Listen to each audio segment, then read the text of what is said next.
have a tree behind me. So that's what's happening today. I'm in Nashville, Tennessee, country music city, music city. It's absolutely beautiful outside right now. It's getting a little overcast now, but we've had nothing but blue skies and sunny weather the entire time we've been here. When I say we, my sister Heather joined me for this trip, so she's off camera because she's a little camera shy. And we're just kind of enjoying the week that we've had here and having a great time. So for me, I've never been to Nashville before, and I'm wearing the right shirt today for this. We just did a meetup not that long ago and had some lovely folks show up for that. So thank you to everybody who was able to come out for the meetup that was today. Very nice to have seen you all and met you. And we'll be doing videos. I'll be putting videos out once I get back to kind of talk about the experience and to show you guys some of the things I saw. But as for today, just kind of enjoying Nashville. And oh, Sheila says hello from Nashville. Welcome. And we've got Insomniac Stitcher from Kentucky. We had a fellow and his son show up from Kentucky today.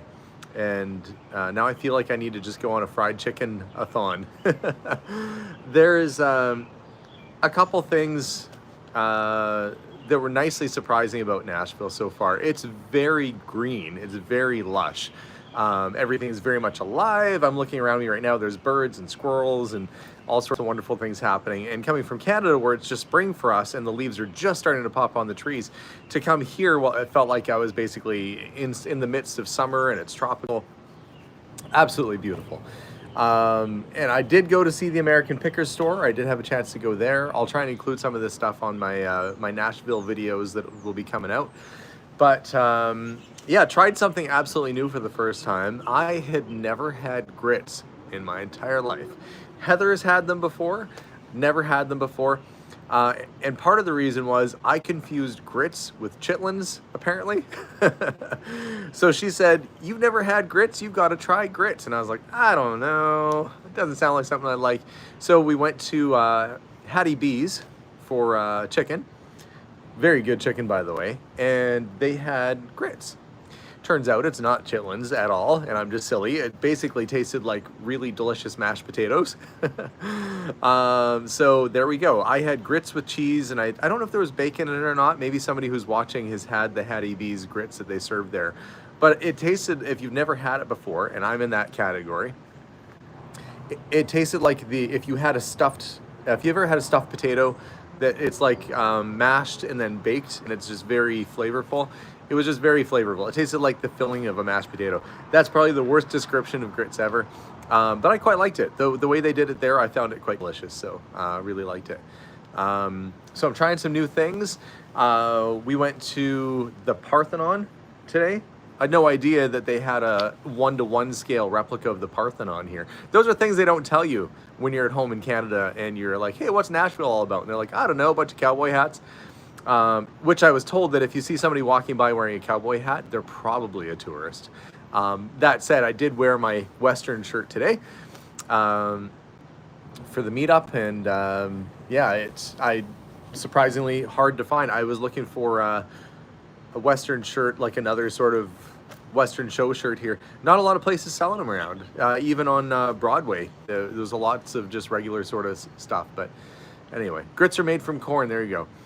Tracy says the Parthenon's less than a mile from you. Tracy, then I have driven probably past your house many times today, because I'd say just today alone I've driven past the Parthenon 4 times. Yeah, somebody said grits can be savory with cheese and bacon or sweet with brown sugar and butter. That's what I heard. A lot of people had it as a breakfast tradition with brown sugar and butter. They were saying, you know, pretty much growing up down south here, grits was a breakfast like that, and oatmeal. Those are the basic things there. Somebody said, are you going to the Taylor Swift concert? No, that was last week. I was asked that. We went to an antique mall, very nice lady there. She said, oh, are you in town for Taylor Swift? I said, well, when's the concert? She said, last week. And I said, well, then no. If it was last week and I didn't know about it, I'm probably not going to go. The Marathon Motors building is cool. Yeah, what I liked about it is that they left a lot of the historical stuff from when they were building cars in there. So it's kind of like a combination of interesting retail and a historic factory, like a little museum. I live in Nashville. Welcome to town. Hope you're having a wonderful time. I am indeed. And Kathy Cash does live in the area here, yes. She's in this area. I didn't have a chance to see her today, but she's in the area. Somebody says, going to a Grand Ole Opry concert on Friday. I went by the Grand Ole Opry. I didn't realize it was in a shopping mall parking lot. I was imagining, what I had in mind was the Ryman Theater. And when we went to the actual Grand Ole Opry that was built in the 70s, I was like, what's this? This isn't what I was imagining. So I'm going to have to drive by the Ryman, because the Ryman's the original home of the Grand Ole Opry. And although the new Grand Ole Opry building is quite substantial, it's pretty much just like a 1970s sort of looking building. It looks like it has a big fancy entrance and stuff. It's kind of cool. Somebody said, are you going to sing some country and western for us while you're there? I am... I'm humbled by the talent in this town. Everywhere you go, there's basically somebody playing a guitar, especially when you go down Broadway. We went by, Kid Rock has a bar down there, and it's 4 stories, and then they open all the windows up, and you can see people in the bars.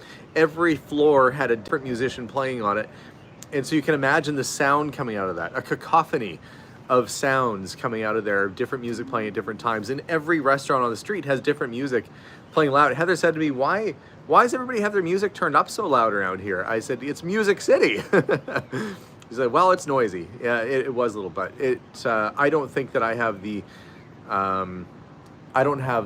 chops. I'd have to practice a lot more before I felt comfortable even attempting to sing country here in this place. But yeah. I'll get away with wearing the shirt, and if somebody put me on the spot and said, well, you can't dress like you're in Nashville unless you sing like you're in Nashville, then I could get up on stage and sing something, but I don't think that's gonna happen this trip. My wife, it looks like Melissa is joining. It's weird to have my wife on another end of the continent on my live feed. Hi, sweetie. Yeah, somebody said there's 1,352 guitar pickers in Nashville. That sounds like just how many was on Broadway yesterday when I went there. New Orleans sounds like fun. So basically, I'm here. I wanted to come out to these neck of the woods. I've never been out to Nashville before. Clearly, I love the history of country music, and I'm a big fan of Johnny Cash. His legacy is so profound in the Nashville area that if you go into a store, a lot of people, because he didn't pass that long ago, a lot of people still remember him coming in the store. So if you go, like I went into an antique store and the lady said, he used to come in here. They said he was tall. I guess he was about 6'2". He's my height. They said he was very nice, a very warm and friendly person. So anybody who I've run into has had nothing but lovely things to say about him and his family. So it's been kind of nice just being in the same area. We were... I'm not going to Graceland. Somebody's asked if I'm going to Graceland. I'm not planning a trip to Graceland. I think it's a couple 100 miles from here in Memphis. And we aren't in town for very long. We've only got a couple more days. Let's see. I did not try. Wait, what's this marshmallow place you're telling me about? Did you try Bang Bang Marshmallow Company next to American Pickies? Oh, wait, is that the candy shop? I did not go in there. I did not go in. Let's see. I'm just reading some of the comments here. Oh, I do want to go. I'm hoping that I can go to the Lane Motor Museum tomorrow. That would be really great to go there. I have to go out of town in the afternoon, but I'm hoping to go to the Lane Motor Museum. Kat, I did go to the Parthenon. In fact, we went in the Parthenon and I saw the 4-story tall Athena statue in there.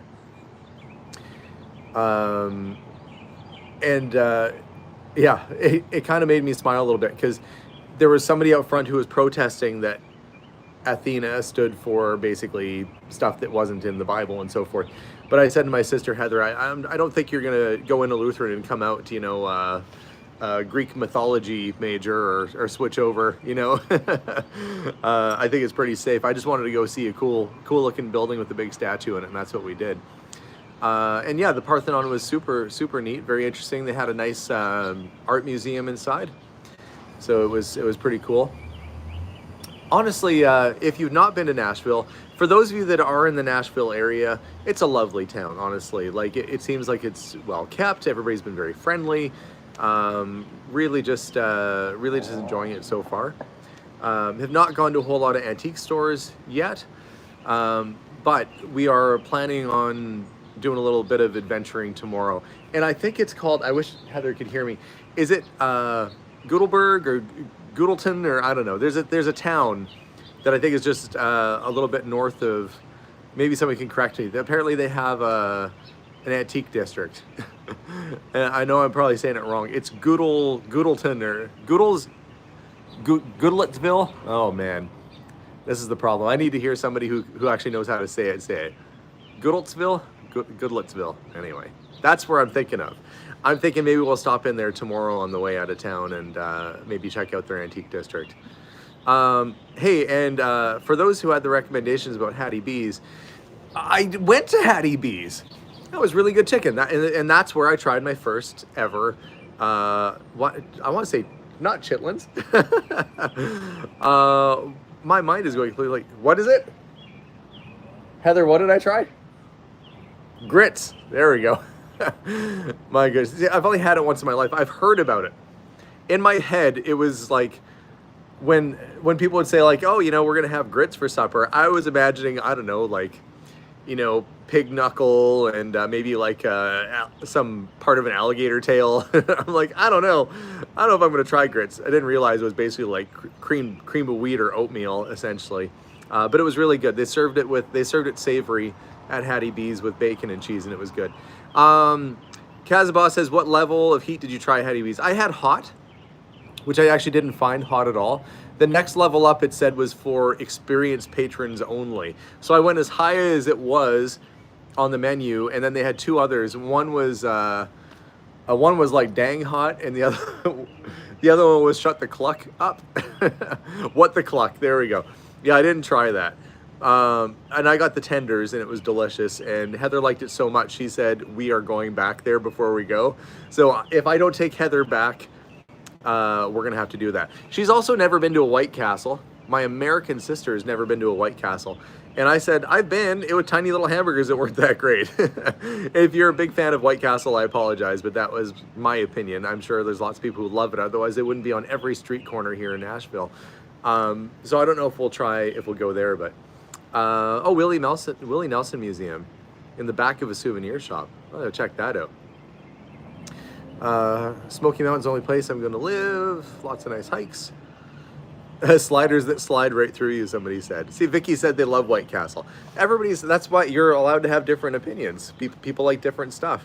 I also like Indian and Ethiopian food, and Heather is not a fan.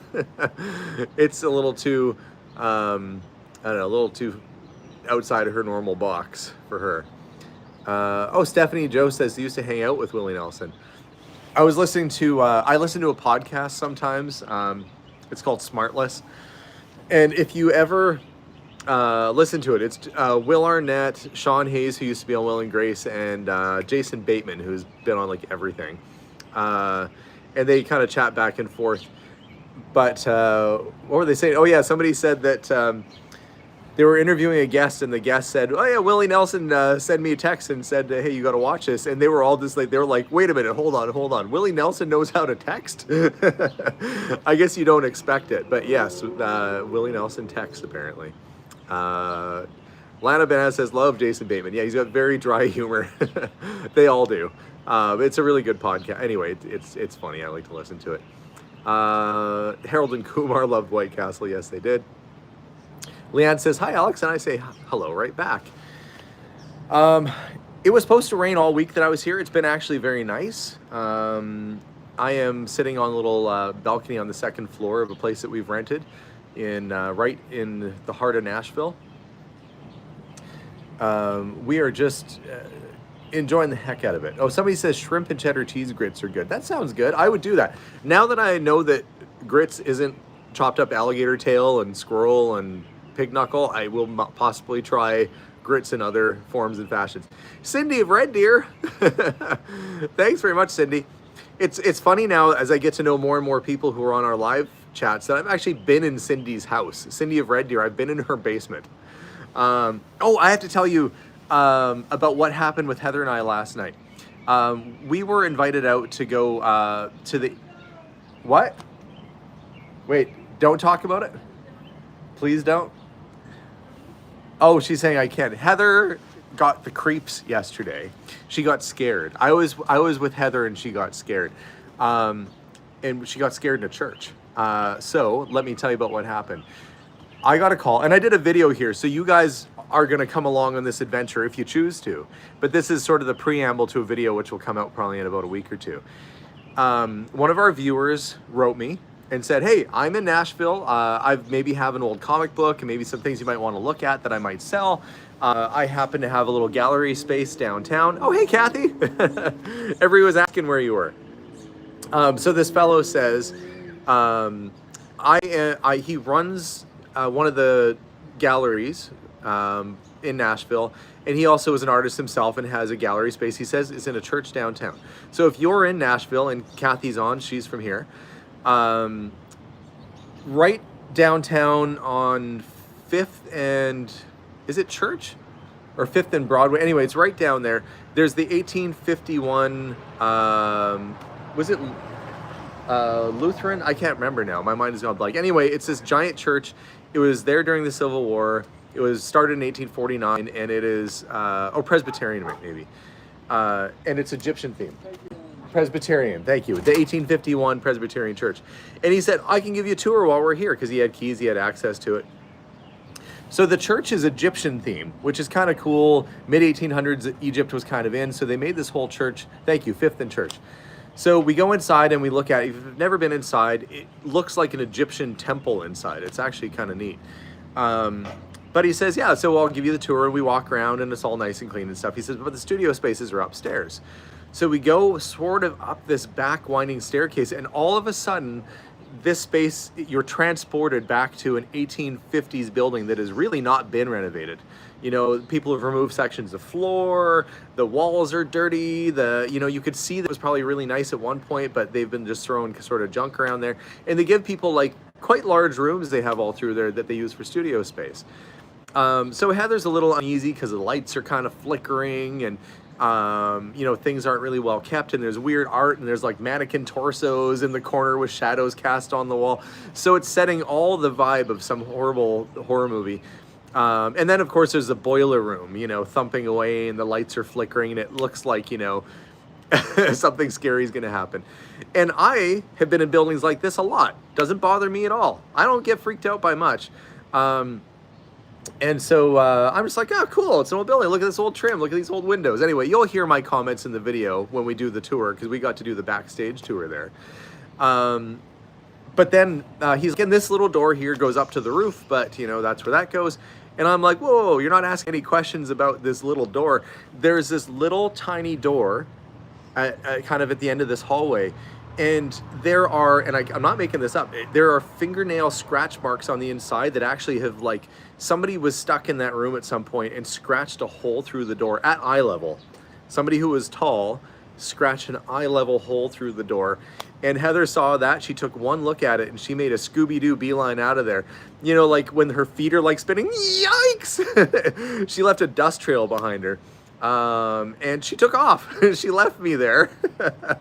And I filmed it because I'm like, well, this is kind of weird. Like, gosh, somebody had a bad day up here. And so we toured the upper level of that place is actually a little creepy, I will say. It's now mainly used by artists, but you think about all the things. Apparently it was used as a Civil War hospital at one time. So you don't really know the history of how things got that way, but nobody ever fixed that door up there, and it has a very eerie, something happened there. Yeah. So we walked around there. So Heather got scared. She doesn't even like me bringing it up. It creeped her out so bad that if I talk about it, she was like yelling through the doorway here, don't even bring that thing up. So yeah, I will show you we will have a video coming out of the backstage tour kind of. Yeah, I've never been to, somebody said they went to the Winchester Mystery House. Every Friday the 13th they go. I don't know, that place would be strange. I guess it'd be kind of neat to see the Winchester House, to see, like, stairways that lead nowhere and half a door and whatever else that was going on. Haunted by the memory, or haunted by the deaths that were caused of her husband's invented. Lady Winchester built a wild mansion. I don't know, if you're in the Nashville or Tennessee area, what else should I see while I'm here? I basically have some time tomorrow and then I'm leaving. I've been to the Parthenon, I've been to Hattie B's, I've been to Broadway, where all the honky tonks were. We do want to see Heather does want to see the river. I think it's the Cumberland River that runs through Nashville. You guys can correct me that are local here, but I think it's the Cumberland River. Kathy, yes. Kathy says me. Yes, that will happen. Absolutely. I think we're going to, oh, somebody says tour the Ryman. I would like to do that, actually. That would be fun, because that's where it all started. Stephanie Joe says, my basement. Yeah, I missed the craft fair. What is Opryland? Can somebody tell me? We went by, it's this massive complex, and it's not too far from I think it's right in the same parking lot as the Grand Ole Opry, and there's Opryland. And Kathy wants to know, did I go to the Johnny Cash Museum? Yes, I went to your dad's museum, and what struck me is that your dad and I think, are the same size. If your dad, Kathy, was about 6'2", I was looking at the suit that they had in there, and I was like, geez, that looks like it fit me. They had like this really nice coat with sort of a fur collar. Anyway, yeah, the Johnny Cash Museum is very nicely laid out, very busy. And, you know, standing there and listening to the absolute respect that people have for Johnny Cash in this town and in that museum. I mean, it'd be weird to go in the museum and be like, I'm not really a fan. Oh, he was 6'2"? Kathy, that's exactly how tall I am. I was looking at they had, on the other side of the glass, they had like the Johnny Cash sort of mannequin wearing the outfit. And I'm like, yeah, it looks like he's exactly my size, like my general shape and size and everything. Oh, Anna's on. She was at the meet and greet today. Quite like the Johnny Cash Museum. So, you know, Kathy, since you're on, almost everywhere I go, somebody has a Johnny Cash story. I was in an antique mall, and there was a lady that was working there, and she said, oh, Kathy says she's 5'2". Good. You and Heather will get along because you guys are like the same height. She said that she remembered your dad, and I don't know how much truth there is, this is what I was told. She said, I remember Johnny Cash used to come into some of the antique stores, and she said he was very nice, and everybody said that your dad was very nice, but she said he was very nice, and he used to buy bells for the grandkids. That's what she remembered, is that he would come in and look for little bells. Does that ring a bell, Kathy? Did he used to buy little bells for the grandkids? Anyway, she said she remembered working in the store one day, and he was in, and he would look for little interesting bells to get the grandkids. So that was her memory. But every single human being I've talked to here, and it is, for me, it's very cool to talk to people who ran into Johnny Cash walking around. Even at, when we were out at the restaurant today, somebody said he had a bell garden at the lake house. Okay, there you go. So I guess he was buying bells. We went to the diner this afternoon, and there was a music producer that was there, and everybody was very excited that he was there. Gordon, or what was his... Heather, do you remember what his name was? Anyway, they pointed at him, and they said that that guy who was just in here, and he buys a pie from them almost every day. He comes in and buys a piece of pie and walks out. They said that from the 80s through the 90s, or late 70s through the 90s, that every single human being that wanted to become a star kind of had to go through him. I want to say like Gordy, I don't know what his name was. I've got Barry Gordy from like, you know, from Motown stuck in my head, but that's not him. Anyway, this guy walked in, he had very black hair and I think a black goatee. Maybe Kathy knows who he is, but apparently an actual celebrity was there buying pie. I was like, well, that's cool. I should have double checked and asked what his name was, but they're like, yeah, he produced every major country album for like 30 years. And he was at the same restaurant I was at the same time buying pie. And they had the craziest pie there. The meringue was probably like a foot tall. It's a good thing it was very, very bubbly and airy because it kind of dissolved down to a normal size. And Kathy, thank you for telling me. She said that the bells represented the family and put them in the bell garden and the trees. I think that's really cool. Oh, Emery Gordy. Yeah, that's who it was, I think. Maybe you know who that is. The Gordy part sounds right. They said Emery Gordy. Thank you. And I should know that. I should know my music history while I'm in Nashville better than that. So that's who is walking around and buying pie. I just basically saw him walk out with the pie. Oh, Tony Brown, producer? Is that who it was? I'm all mixed up. Somebody who was at the meet today might remember who it was, because people in the restaurant were very excited to see them. They were like, oh my gosh, is that who that is? And I'm like, it looks like a guy buying pie. I don't know.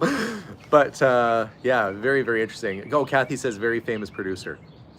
Oh, Barb says, Alex, you are an actual celebrity now. I don't, you know what? I hope to never feel like or put off the air that I'm any kind of celebrity, because I don't think I want any of the nonsense that goes along with that. I am simply just a person, just like anybody else, sharing my experiences. The only thing is, if I go and do something weird and cool, I like to share and show you guys. That's all I am. I'm just some dude. And I am, I guess, who I am. So there you go. Somebody said, I wrote in Johnny Cash when Nixon was running for president. You wrote in Johnny Cash. Okay, so somebody had met Johnny Cash when they were with Nixon. I heard a story that, was it Richard Nixon wanted Johnny Cash to play like some weird random songs that were his, like Okie from the Skokie and stuff, and he didn't want to do it. I think it was a pretty famous snub to Nixon at the time. But anyway, Barb watching from Calgary back home.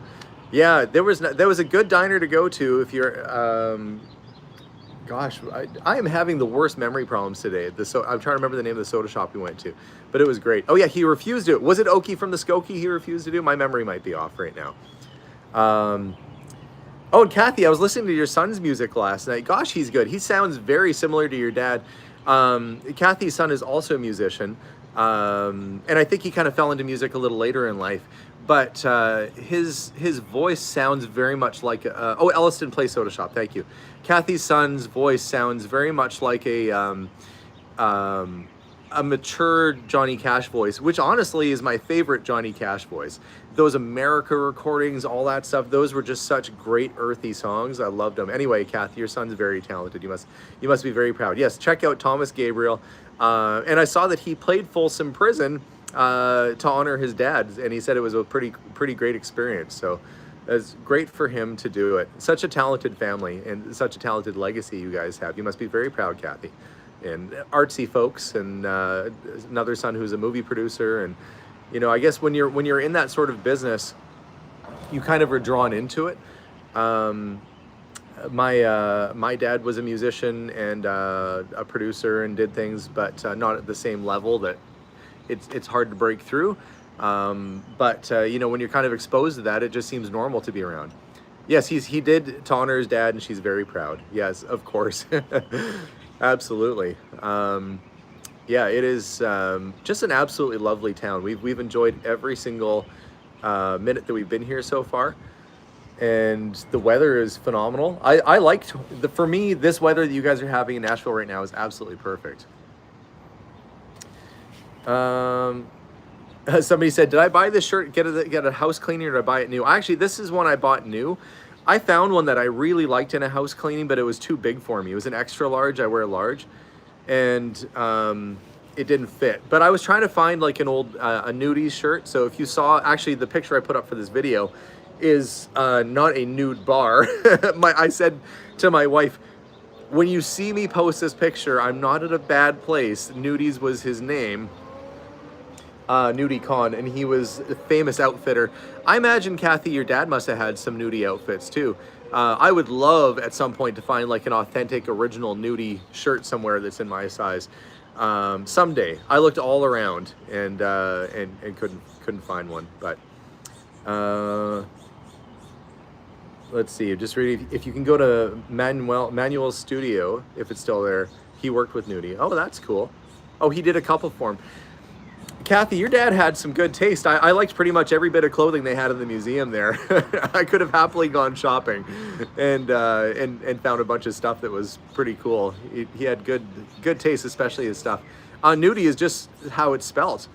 Yeah, he made Roy Rogers shirts, probably Gene Autry, like all that. When you think of a 1940s Western star with an over-the-top, almost like where I'm from, they'd call that like a parade shirt, or like when you see a really fancy saddle, it's a parade saddle. And it's strange to me that like my sister Heather grew up in Montana, and I'm in Alberta. We have ranchers and cowboys and stuff in our area too, so it's actually easier for me to find Western clothes, it seems, back home than it is almost here. Let's see. Oh, Manuel has a shop in Nashville. He made most of Dad's things. Oh, Manuel has a shop in Nashville. Does anybody know the name of Manuel? Manuel? Is it Manuel or Manuel? Anyway, if Manuel has a shop, I'd like to go. Let's see. Having a great time. Oh, I found. Wait, what was that? Kathy said, I found nudie shirts at the thrift store. I hope you bought them, Kathy. Those things have got to be worth a fortune.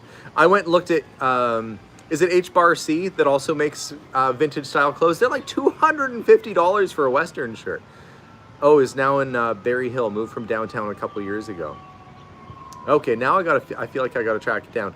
I would love to find an original nudie shirt, like in my size, at a thrift shop. That's what I'm hoping for. Kathy, you have no idea. I was in thrift stores today in Nashville trying to find one. H-Bar C, yeah. She said, of course I picked it up, yeah. Somebody said $250 for a shirt. I hope it sings and dances for you. No, but it might inspire you to sing and dance. I think that's the whole point of these shirts. I think I know of a house clean out here in Nashville that found a ton of country music memorabilia. There may be some nudie items in there. Wow. But somebody said also when Nudie was making shirts, people were shorter back then. They were a little smaller. That's true. If you ever, most vintage clothes would be like a men's size small or size medium now. So a guy like me, 6'2". But there's hope. If Johnny Cash was having clothes custom made for him and he was my size, there might be some stuff out there that's my size too. So we shall see. Oh, somebody said, what building would be your dream to clear out? Like tiny nudie clothes? That's going to get me in trouble, Kathy. If I told Melissa I'm going to go to a tiny nudie store, she'd be like, no, you're not. If I had my ideal clear out, it would be like some actual, like authentic historical artifacts. It would be a combination. It would be like Egyptian artifacts that were real. It would be like a trunk full of old Redline Hot Wheels. Probably a case full of Martin guitars or old Gibsons or something. I don't know. Just all the stuff that I really love, it would be great. But truth be told, clearing out the musician's house was probably one of the best clear outs I'll ever do in my life. I got to feel like I was actually on a treasure hunt, and that was a lot of fun. Let's see. He has a slicker coat at his shop that he made for Johnny Cash. It was there in February. It's still there. Oh, that's neat. Oh, I cut myself shaving. Somebody said, what's the spot on my mouth? I cut myself and it's still healing, so I got a little bit of a bump there. But nothing too serious. So I had to switch over to my electric razor because apparently I've forgotten to shave. And hello from Ireland. Somebody says hello from Ireland.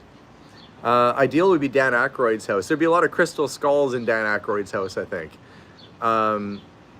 Dan Aykroyd owns the Crystal Head Vodka Company, and he's fascinated with the legend of the crystal skulls.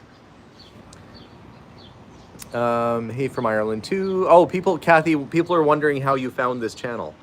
If it was, no, I don't think Kathy found us because of me being a hack and trying to sing some of her dad's songs.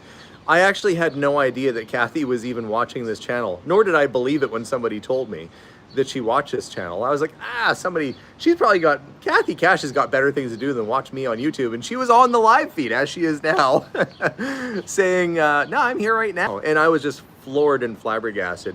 And frankly, you feel kind of embarrassed because I'm not afraid to put myself out there sometimes.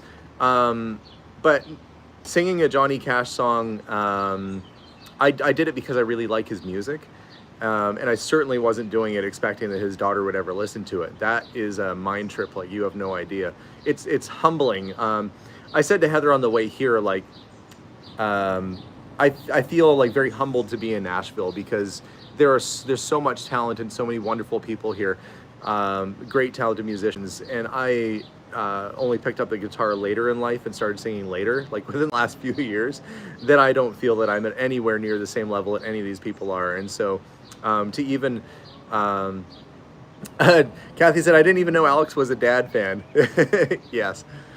What's funny, Kathy, is that when I was growing up, my mom's aunt was a huge Johnny Cash fan, huge into country music. My mom does not like country music at all, and so she never listened to it. My dad had to sneak country music into his office where he'd listen to it. But this is the country music my dad would listen to. Early Sun record stuff, so like Johnny Cash, but on Sun. My dad was into rockabilly, and so anything Sun Records he was into. But then he went down into the road of like Bob Wills and the Texas Playboys, Asleep at the Wheel. There are so many great, and I like Texas swing quite a bit. I would say out of my favorite era of country music is that sort of Hank Sr., Johnny Cash, Gentleman Jim Reeves, and then I don't really get into much of the sort of 70s, 80s, 90s newer stuff. I kind of cut it off at the mid 60s. But anything that's kind of Western swing, I'm into. I listen to all sorts of music. I mean, you know, I don't just I listen to country as well as a lot of stuff, but I am old school country. I'm more like into the crooner kind of, is it rock and roll? Is it country? We don't know. We're just going to sing because we want to. Yeah, Waylon, of course. Yeah, any of the old stars. And that's why I want to go to the Ryman to check that out, because that's where all those guys would have played. You should stop by and sing with Kid Rock. Yeah, again, I'm not a real singer, and I'm not even a real celebrity. This is like, I'm just some guy that turned a camera around and started talking one day. Woody Guthrie, yeah. But, you know, I also like Nick Cave, and I also used to listen to Depeche Mode and the Smiths and Morrissey and all that kind of stuff. So that's the wonderful thing about Johnny Cash's music, is that it crosses boundaries. It creeps into other categories, so that even in my house, where my mom almost forbid me to listen to country music because she was not into that at all, my hippie mom, who was more into, you know, she was into her stuff. I'm not gonna name it because she's gonna my mom's probably gonna watch this and go, honey, you can listen to whatever you want to. That's what my mom would say. I'm just gonna plug my ears. But at any rate, yeah. What about Nick Cage? I don't know. Did you go see the RCA Studio B? No, I did not. That would be really cool. You don't want to know what's cool, though? I used to own a chair that was in RCA Studio B. And I always thought it would be really neat to think that, you know, did Elvis sit on this chair? It was from the Sun Record era. I sold it out of my store a few years back. It might have been in a video at some point. For dinner today, I don't know. I will tell you this much, guys. The food portions are really healthy here. And so if I eat a lunch here, I'm usually good all through dinner, or through supper time. So I'm gonna have to find out. My wife said she ordered donairs for supper tonight. If you've not had a donair, which is kind of a Canadian thing, I think. I don't know that they have donairs in the United States. Does anybody here from the United States even know what a donair is? I'm just wondering. We're having donair. We're having food chat. My understanding is that the donair came from the Middle East, like Lebanon. People know it's basically like a gyro. It's like a gyro, but different. So if you've had a gyro, or people call it gyro, but it's essentially like a pita. It's pita laid flat.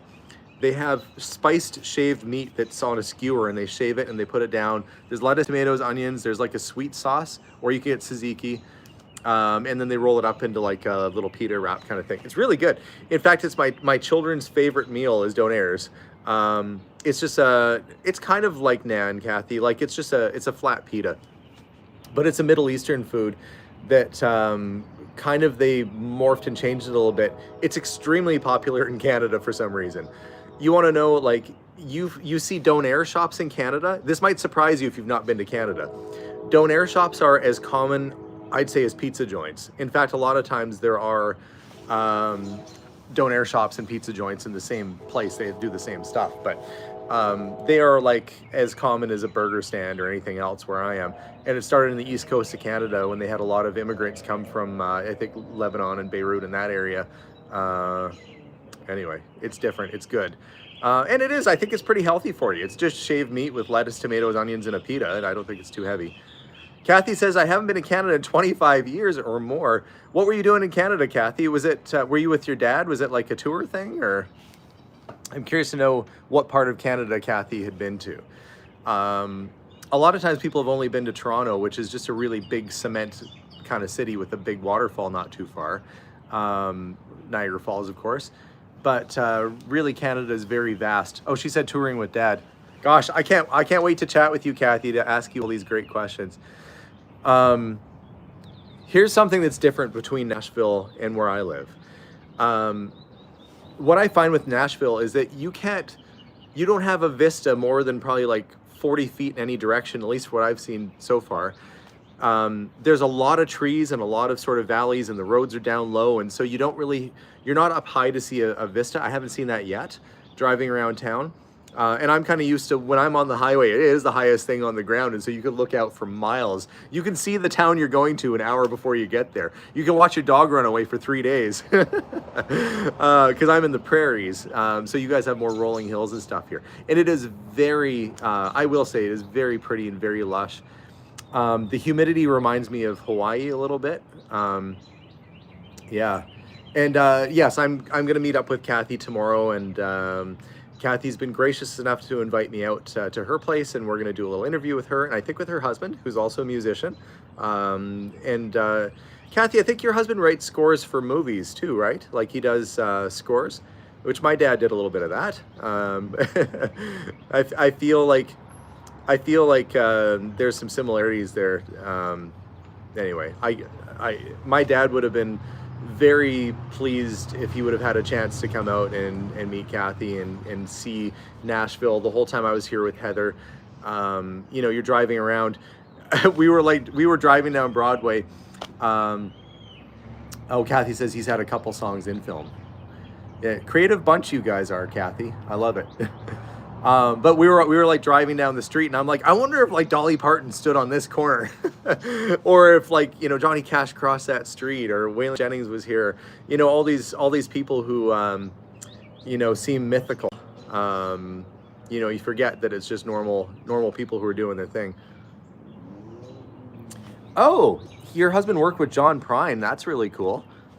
I really like John Prine, by the way. I was very saddened when he passed a couple years ago. When he got sick and passed away. But John Prine had such, if you've not listened, everybody must know John Prine music.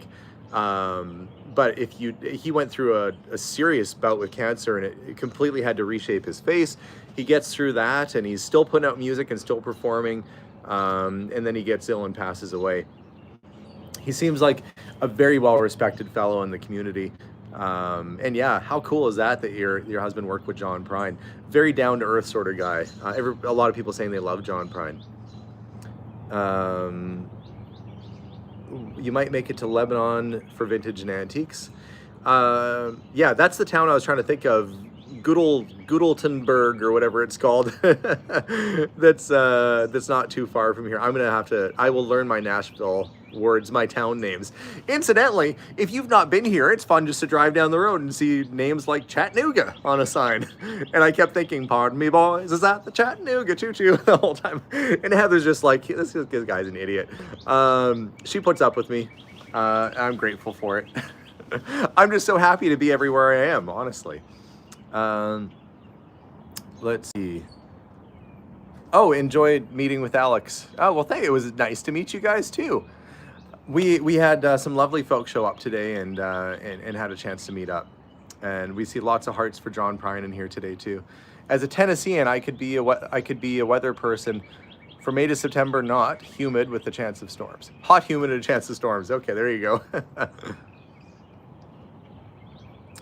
Let's see. Head out to Crossville and go check it out.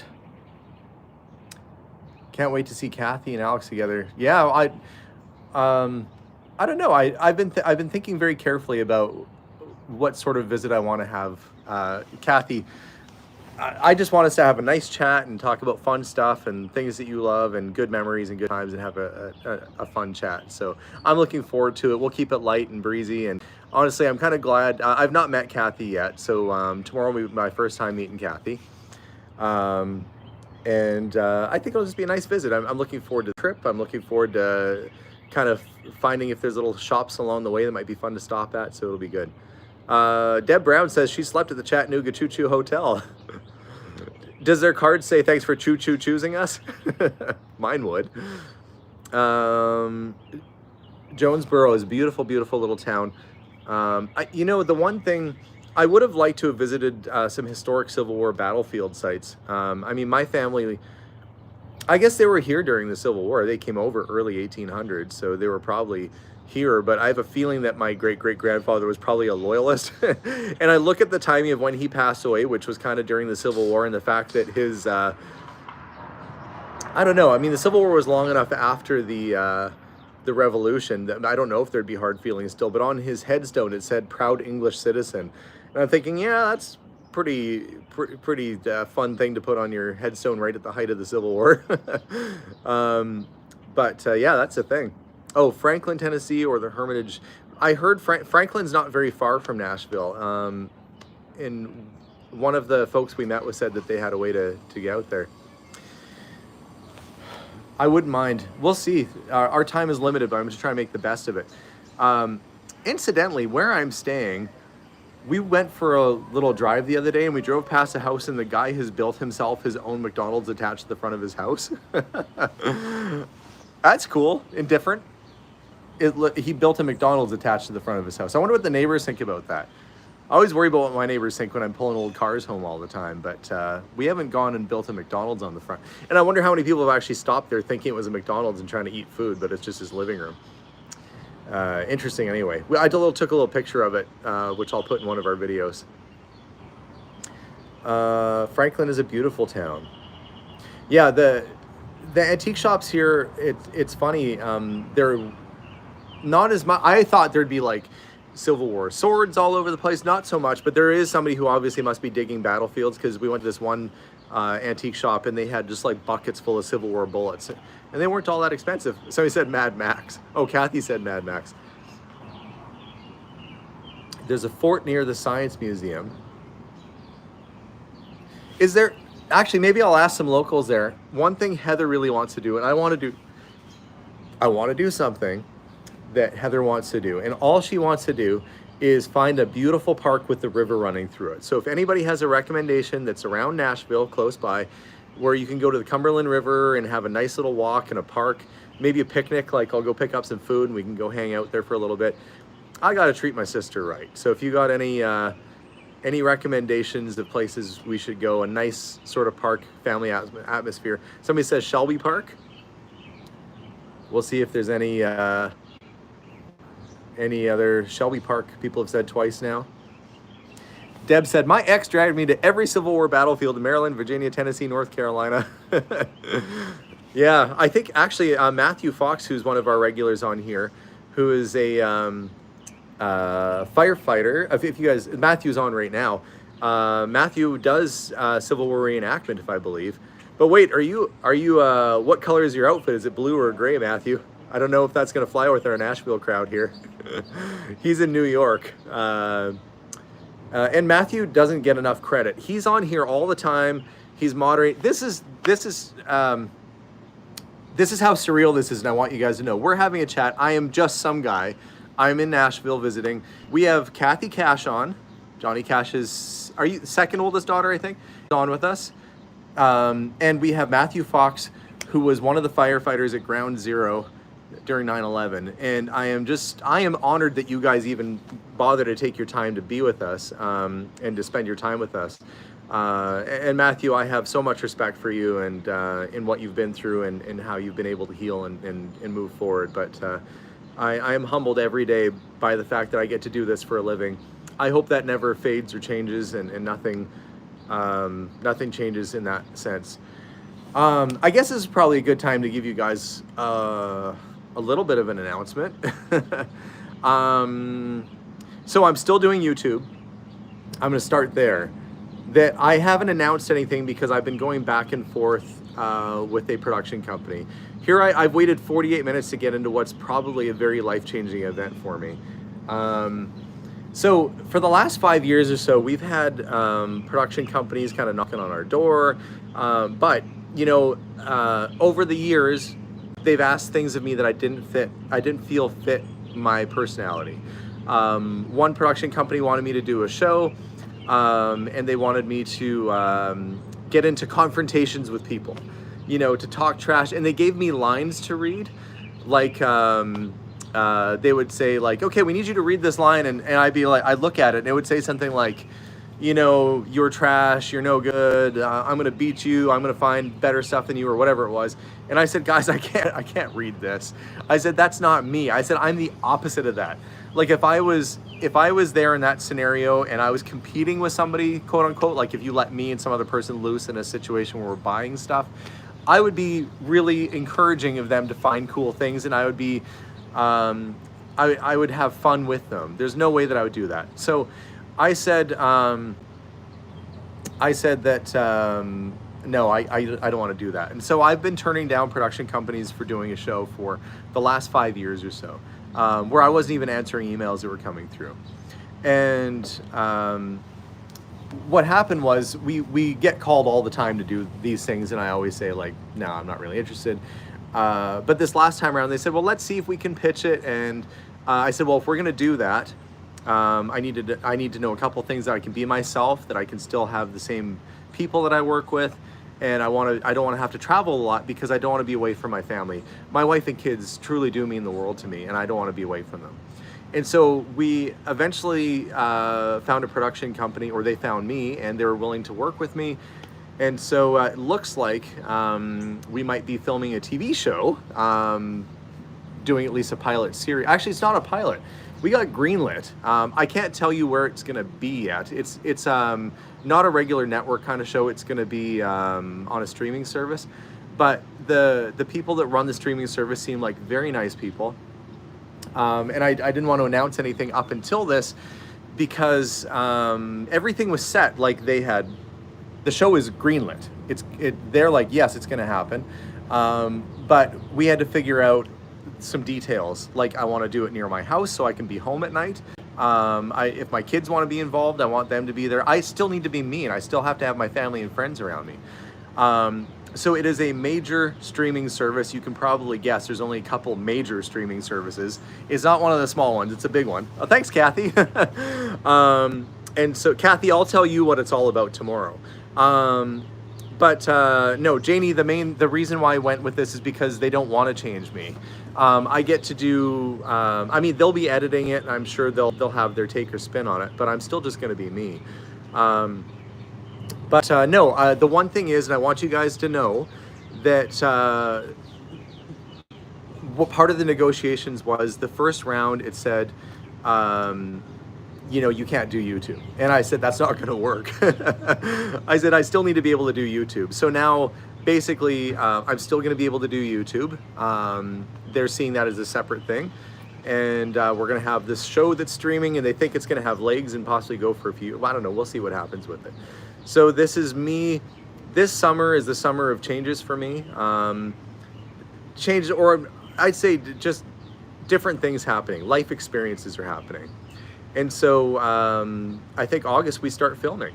And it's not on cable TV. So it's a streaming service. I will tell you guys when I can announce everything, I will announce it. I think they already put something out on, like, they were so gung-ho that it was going to happen. They started announcing it and advertising, even on my Facebook page, saying, like, we're now casting, looking for houses to clear out and stuff like that. And I was like, whoa, guys, like, we don't even have a deal signed yet. let's make sure we get all the T's crossed and the I's dotted. But we're working with a pretty big company. It's Lionsgate Entertainment. It's one of their branches, Pilgrim Media. Lionsgate's definitely one of the biggest things. I'm telling you guys life-changing stories, and I got distracted by a car driving by in the background. I'm gonna come back to this in a second. I'm a bit of a squirrel here, but somebody just drove by in the exact same car that they drove in Planes, Trains, and Automobiles. You know, the K-car convertible with the wood paneling down the sides? I kid you not, one just drove by, and I have not seen one since Planes, Trains, and Automobiles with John Candy. So that caught my eye. What a weird thing to see drive by. Anyway, guys, so I'm gonna have it looks like a TV show for a little bit anyway, but I'll still be able to do YouTube, and I'll still be able to interact with you guys. Yeah, so somebody said, oh, yep, there's a family in England that has a successful show and YouTube both. So we're gonna do that. If you're asking why I'm doing it, honestly, it's sort of a bucket list thing. I worked in the film industry for 10 years, and I was never in front of the camera. I was behind the camera. I did everything from, you know, being a production assistant, hauling bags of garbage, and working my way up to being, I've been a producer on shows. I've done stuff. I was busy, and I really have, the entertainment industry is in me. It's part of me. Just like I was saying to Kathy, like when it's in your family and it's in your blood, you know, there's, you just seem to be, you gravitate towards it. It's what I'm used to. It's what I know. And so I never got to be on that side of the camera before, you know, other than YouTube. And no, Rizzy, it wasn't for the money. It was not for the money.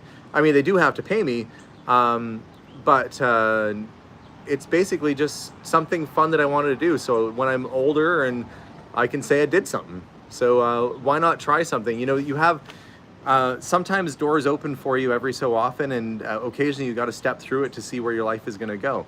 And because I can still do YouTube, if it doesn't work out and people don't like the show, that's okay, because I can still do YouTube. So somebody said, I'm not worried about this ruining you because you're already ready to walk away from something when you're done with it. Keep in mind, I also worked in the entertainment business I worked on movie sets and stuff for 10 years. Like the formative part of my life from like, you know, late teens to mid to late 20s, I was working on film sets, putting in 18-hour days, hauling cables, moving stuff, working my way up in that business.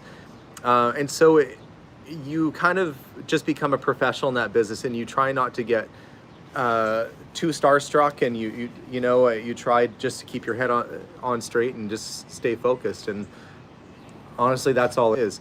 But still, I'm not a young guy anymore. You know, I'm 45 this year, and it's nice to be doing something different, and kind of keeping myself a little bit nervous and a little bit scared and a little bit on edge. I think that it's good to have those butterflies in your stomach. I like to have them. I like to have a little bit of that butterfly feeling in my stomach pretty regularly. Kathy says I'm a baby Kathy. Well, I guess it's all relative, but you know, I'm one of the oldest ones in my family now. That our dads are gone and stuff. I'm like the third oldest one in my family. Oh, somebody said my dad didn't have that same thinking. He regretted his lost opportunity to play professional golf. That's the thing, is that I don't want to look back and have regrets about things, and you know, and that's the thing, is that you know, I think I'm optioned for 1 to 3 years. So if the show does well and I don't like it, you know, I can leave in a couple years. It's not going to be the rest of my life unless I want it to be. So it's going to be something different and new and unique and unusual and familiar all at the same time. But that's why when I said last month that I had to find 8 houses in 1 month to clear out, that's going to be an awful lot of work, because they want to do eight houses equals 8 episodes, and they have about a 1 to 2 month filming span for production. So when you think about the grand scheme of things, this is like a month or two of my year where I do the show, and then I have the whole rest of the time that do that. But what a crazy month this is being. And Kathy, I'm very excited to come meet you guys tomorrow. You know, I'm very much looking forward to it. I think it's gonna be a nice visit, and you know, there's so many more experiences and things that I'm looking forward to having. Just like yesterday when I went to the creepy church. And if you're just watching this now, you'll eventually have to watch the video where Heather and I tour a church that it's like kind of cool at first, and then we went into the quasi-abandoned part and it got real creepy real fast. So yeah, that was that video will come out. But we've got lots more adventures ahead and lots going on. Russell says, do you think you'll have trouble finding 8 houses? Russell, I'm gonna tell you, I don't think I will. What I did is I got in touch with almost every probate lawyer, realtor in my area. And I was kind of preparing for what this was gonna look like. And between then and now, the time I started putting my name out there, because I never really advertised much, just things would kind of fall in my lap. I would do these clear outs, it was word of mouth. I didn't really look for places to empty out. And then when I started actively looking, I'm busier than I've ever been. I'm playing hooky right now from clearing out a place. In fact, I have a video that's scheduled to come out of another clear out series that I started doing, which I could have posted already, but I didn't want to. I thought you guys would be overwhelmed because I just finished a really big clear out series. So I am midway through a clear out that I took a week off of so I could come here. But the minute I go back, I've got to start clearing and get the rest of it cleared out. But this place was really cool. There was a lot of neat stuff that I found. And yeah, what is the Bell Witch? Everybody keeps saying creepy church. Did anybody tell him about the Bell Witch? Sounds interesting. Sounds like somewhere I have to take my sister Heather, who gets spooked easy apparently. And Heather, yesterday, you want to know what kind of brat that my sister is? I went to bed and she had put a giant, I thought it was a rubber, this is how calm and, I'm not thinking she's going to do something to me, but she did. I go, okay, good night. We have our separate rooms and we have an adjoining sort of hallway. She's like, well, good night. I'm like, good night. So I turn my lights off and kind of in the moonlight, I can see where the bed is. And I go to pull the covers back and my hand hits something. And it feels rubbery and snake-like. And I can kind of see a shadow moving and I did not scream. She was trying to make me scream real bad. And I end up turning the lights on. She had put, I don't know when she did it. She went to some store and bought like a life-size gummy snake. Like it was this giant gummy worm, but it was a snake. It was probably when we were downtown. She stuck it under my pillow, that brat. So I don't know what other hijinks she has planned for me. I'm gonna get her back. I'll get her back somehow. I will. But she's been really great about you know, going on these little trips and adventures and stuff. And Kathy, did you say she would have died? I would die.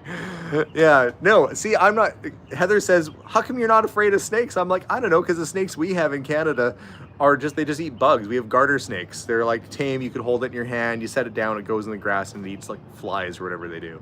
I'm not used to, I don't have rattlesnakes and stuff around, although I think they do have them in some parts of where I live, but that's not where I am. So I've never really encountered snakes much, which is part of the other reason why I like the idea that we're filming in my area. We don't have rats, we don't have dangerous snakes, we don't have really dangerous bugs.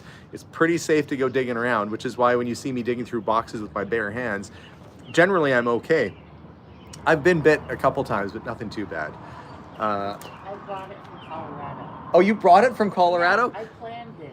She planned it, apparently. Kathy, she brought a life-size gummy snake from Colorado just to freak me out. That's why I needed my suitcase. Oh my gosh. Oh gosh. That's why. Oh, I got to tell you what happened with her suitcase. This is a whole other thing. You guys have time for one more story and then I will call it a night here. So, we get into town. I'll tell you this story right now, and I'll try not to drag it on, but I feel like I have to tell you this story while it's on my mind. Heather is flying from Colorado and I'm flying from Edmonton and we're taking our way to get there. And her flight is arriving about a half hour after mine. Don't bring the snake. I'm not gonna bring the snake, Kathy, don't worry. I already threw it in the trash. I looked at her with dead eyes and I just dropped it in the garbage can. Anyway, so I arrive early. I find out where the baggage claim is for her and I wait for Heather. I'm like, I'm at your baggage claim. It's like carousel 10, I'll see you there. She's like, okay. So she gets in, her plane's there. We're chatting and stuff. And I'm basically, she's like, is this all you have? Because I travel light. I travel with a backpack.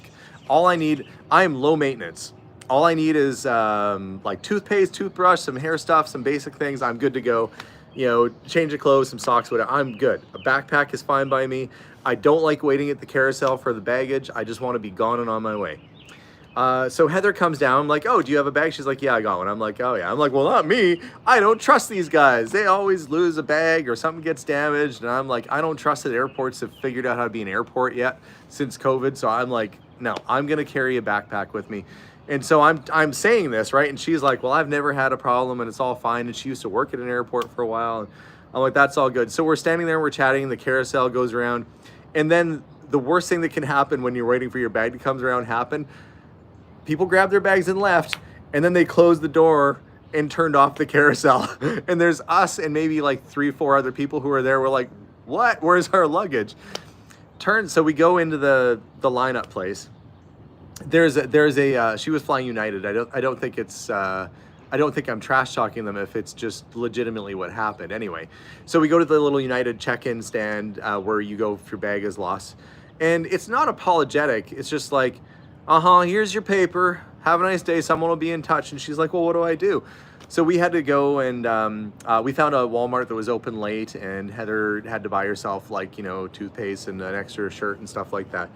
The next morning, they tell her, well, we found your bag. It's in Denver.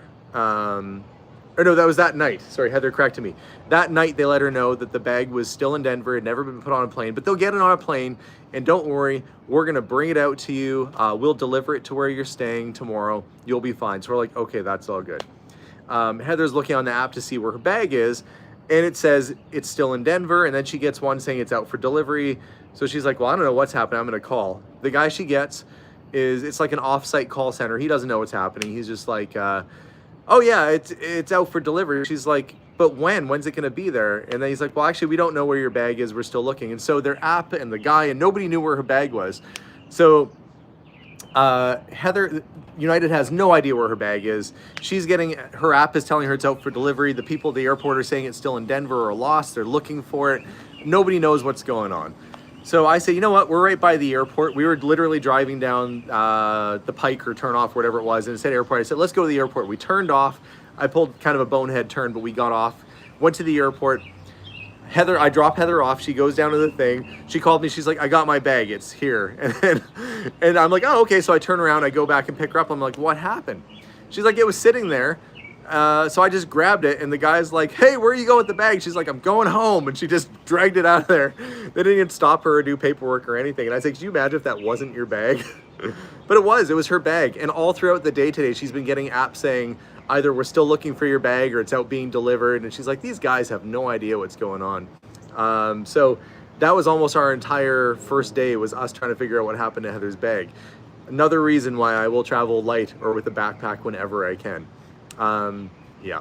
So Heather, thank you for being patient. She got all her stuff, and apparently she had that giant snake inside of her bag. Do you imagine if that's the reason why they didn't put it on? Like they scanned it and saw a snake in the bag. So that's why I had the snake appear on my bed last night. I guess she decided to prank me. She was waiting to prank me. That's why she was upset. Oh gosh. I'm not usually much of a prankster. Our dad was. I think she got that from him. He would do all kinds of pranks. He once ordered, I probably shared this story before, but my dad, when he was like 9 or 10 years old, I guess he had neighbors that they didn't get along with very well. Like the dad was like always kind of rude or turned his hose on and whatever, didn't like the kids next door. So my dad got him back, I guess. And at that time you could order food and they would just collect the money at the door. So he ordered like $300 worth of Chinese food to the guys next door, and then he waited and listened by the window. And apparently the guy was just yelling at I didn't order any Chinese food. I don't know who sent you here. This isn't for us. And my dad's just howling, laughing because he finally got his revenge on the mean neighbor. Apparently, as it turned out, the neighbor was talking to my grandpa, and he said, well, I don't know how all this Chinese food here. They were eating leftover Chinese food for 2 weeks straight. Oh, yep. So anyway, my dad was a prankster. I don't know if I'd order that much Chinese food, but I guess I can only imagine a young version of my dad being 10 years old or 11 or whatever it was and saying, oh, chow mein, sure, let's take 5 orders of that. What else you got? And just ordering everything. And nobody at the restaurant thought that it was a joke. He's probably the reason why they have different ordering rules at restaurants now. Why you have to prepay and stuff because of that. Anyway, guys, thank you so much for visiting. Kathy, I will see you tomorrow. And if you guys want to subscribe, well, you probably the people on this have probably subscribed, but click that button. Thank you very much for, I've got so many more stories of stuff my dad has done. It's hard to tell those stories and him not sound like he's some kind of crazy person. He might have been.